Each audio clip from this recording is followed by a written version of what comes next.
अच्छा, ये कबूतर मैं इस वजह से जाने नहीं दे सकता क्योंकि ये नस्ल सिर्फ हमारे ज़िले में मेरे पास है। ये वाली जो नस्ल है ना, ये हमारी होम ब्रीड है। तो ये इस वजह से मैं किसी को भी नहीं लेना चाहता। ये वाली जो नस्ल है ना मेरी, तो ये कहीं भी नहीं जानी चाहिए। ये जितने का भी मुझे मिला है मैं वापस लेके आया हूँ और माशाल्लाह से अब हमारे घर पे है। इनकी एक ख़ासियत है, वो मैं आपको वीडियो में साथ अटैच कर दूँगा।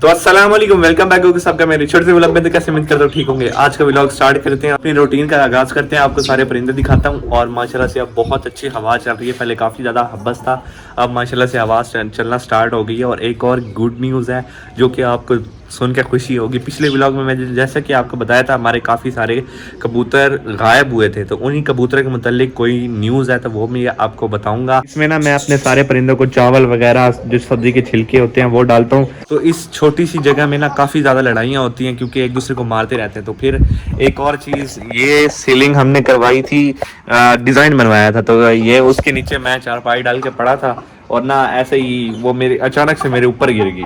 तो ये उसका बचा हुआ टुकड़ा है, तो ये मैंने इसके यहाँ पे रख दिया। अब जो भी छिलके वगैरह होंगे ना वो इसके ऊपर रखेंगे। ये एक तरह का स्टैंड हो गया इनके लिए, खाना रखने के लिए। तो ये इसके ऊपर रखेंगे और इसके बाद इनकी लड़ाई थोड़ी कम हो जाएगी। दरम्यान में रख दिया, यहाँ से चारों साइडों से ये सारे खा सकते हैं आराम से। तो लो, इसका टाइम हो गया ख़त्म। अब इसको हमने पकड़ लेना है और इसको लेके चलना है केज में और अभी पीले को निकालना है क्योंकि अब पीले का टाइम हो गया। इसका टाइम ख़त्म हो गया, सुबह सुबह इसका टाइम होता है। टोटल कबूतर हमारे उड़े थे ना, वो थे 7 में से एक हमारे पास वापस आ चुका है। और ये बुद्धू, ये मुझे मिला है कबूतरों वाले के पास से। वो भी मुझे नहीं मिला, मेरे दोस्त को दिखा, उसको पता था कि ये नस्ल सिर्फ मेरे पास है। तो उसने मुझे इन्फॉर्म किया, मेरे पास स्क्रीनशॉट है कि इसके साथ का गायब तो नहीं है। मैंने कहा हाँ जी गायब है। उसने कहा वो तो वहाँ पे पड़ा है। फिर हम गए वहाँ पे, रात को मैं ये लेके आया हूँ। और जिसके पास जिसने पकड़ा है उसने इसके पर भी काट दिए थे। और काफ़ी यार, मेरे पास जो कबूतर है ना, मैं अभी आपको सारे पकड़ के दिखाता हूँ। इसकी हड्डी निकली पड़ी है। ये जो 2-3 दिन गायब रहा है ना, इसको दाना नहीं मिला सही तरह। ये जिसके पास रहा है, वो जो कबूतर होते हैं ना, जो कबूतर रखते हैं, यानी कि जो बेचने वाले होते हैं, वो इतना दाना नहीं डालते। मैंने रात को आके इसको छोड़ा है। ये सबसे पहले तो पानी पे गिरा है।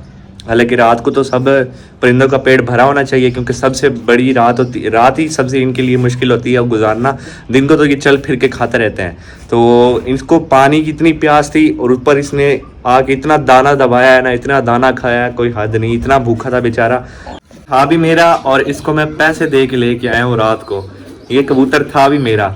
अब वो जिसके पास ये पहुंचा, उसको जो भी दे के गया वो भी बेच के गए होंगे। तो ये तो हमें पता है, वो कंफर्म बेच के गए होंगे। और उसने भी हमें ये सेल किया है, मैं खुद पैसों से लेके आया हूँ, उसने कोई फ्री नहीं दिया। और फिर मैंने उसे अपनी वीडियोस दिखाई थी कि ये कबूतर मेरा ही है, तो वो मान गया था कि भाई, फिर उसने मुझे कबूतर दे दिया। अब ये कबूतर हमारे पास आ चुका है माशाल्लाह से। अच्छा, ये कबूतर मैं इस वजह से जाने नहीं दे सकता क्योंकि ये नस्ल सिर्फ हमारे ज़िले में मेरे पास है। ये वाली जो नस्ल है ना, ये हमारी होम ब्रीड है। तो ये इस वजह से मैं किसी को भी नहीं लेना चाहता। ये वाली जो नस्ल है ना मेरी, तो ये कहीं भी नहीं जानी चाहिए। ये जितने का भी मुझे मिला है मैं वापस लेके आया हूँ और माशाल्लाह से अब हमारे घर पे है। इनकी एक खासियत है, वो मैं आपको वीडियो में साथ अटैच कर दूंगा।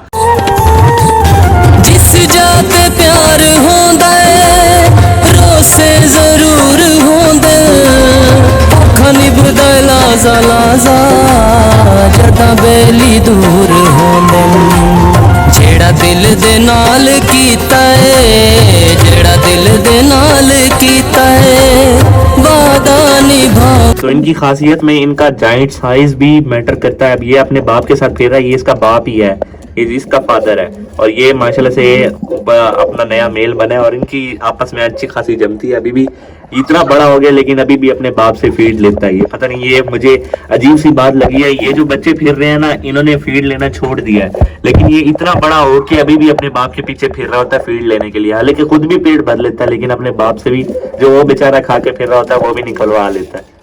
तो ये जो शिराजी सामने बैठा है इसका साइज हमारे इन वाली नस्ल के सामने कुछ भी नहीं। वो आज इसको उठाना तो मैं भूल ही गया। वैसे तो पानी तो पड़ा है इसके पास, दाना इसने खाना होगा। इसको बाहर निकालते हैं और इसके अंडों की कैंडलिंग करते हैं कि भाई कितना एक टाइम रहता है, क्योंकि डक के अंडे थोड़ा सा ज्यादा टाइम लेते हैं बच्चे निकलने में। अच्छा, इस फीमेल के जितने भी बच्चे होते हैं ना रेड आइज निकलते हैं। ये हमेशा इस ग्रीन वाले मेल के साथ इसका पेयर निकला है और इसके हमेशा से जितने भी बच्चे निकले हैं ना मेरे पास, तो वो सारे रेड आइज निकले हैं। उनकी आंखें लाल है, पता नहीं इसके कोई जेनेटिक्स में ऐसा है। हालांकि ये दोनों ब्लैक आई हैं, इसका मेल भी ब्लैक आई है और इसकी फीमेल भी ब्लैक आई है। इनके बच्चे निकलने का सवाल नहीं पैदा होता, लेकिन ये अल्लाह की तरफ से कुदरत है कि रेड आइज बच्चे निकल आते हैं जिनकी लाल आंखें होती हैं। तो अभी मैं पीले को अपने पास पकड़ के लाया और माशाल्लाह से मुर्गियों ने ऐसे रंग लगाए हुए से ऐसे रंग लगाए हुए कि देखने के काबिल ही नहीं छोड़ा।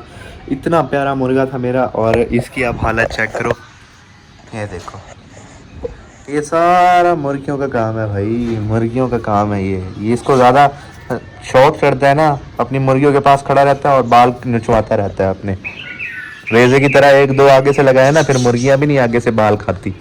मैंने थोड़ा सा रेजे को खोला है क्योंकि अब इसका टाइम है, अब शाम होने वाली है।